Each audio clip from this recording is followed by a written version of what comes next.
I rise to support this group of amendments. I don't speak as a grandmother, although I am a grandmother, but I do speak as somebody who's not only voted for Brexit, I campaigned for Brexit.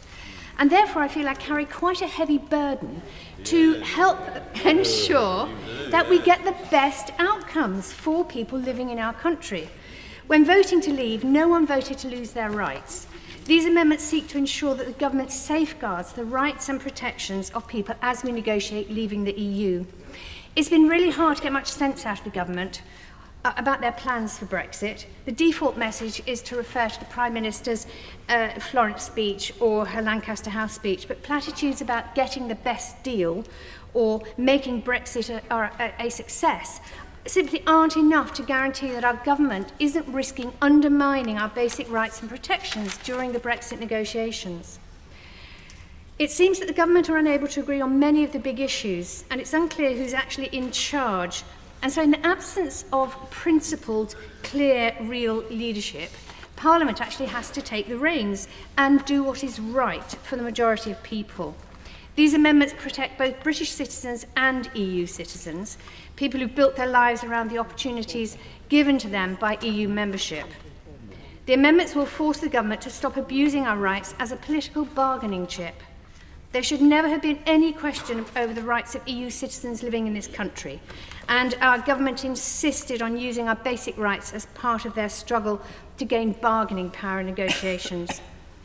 My Lords, it's often conceived by supporters of remaining in the EU that the main motivation for Brexit is a narrow-minded, nasty little racist attitude which blames all of our country's problems on foreigners.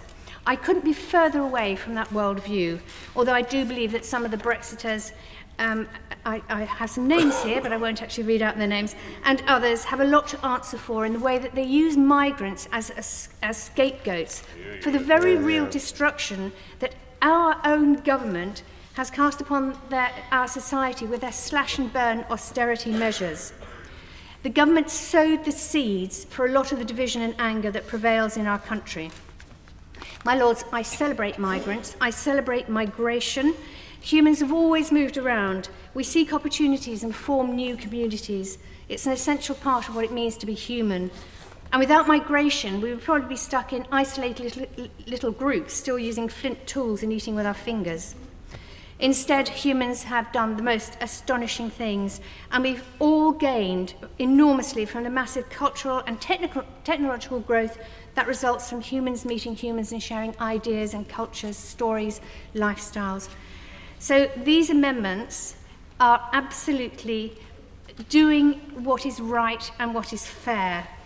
They're about breaking Brexit away from those who espouse anti-immigrant views and saying that Brexit is about being more open, more tolerant and more diverse than ever before. A Brexit that can't achieve that is not a Brexit worth having, and it's not one that I'll support. My Lords, if there is to be a commitment to the higher standards of protection of citizens' rights, and I go back to the amendment tabled by the noble Lord Haskell, this presumably would include the Charter of Fundamental Rights. But the bill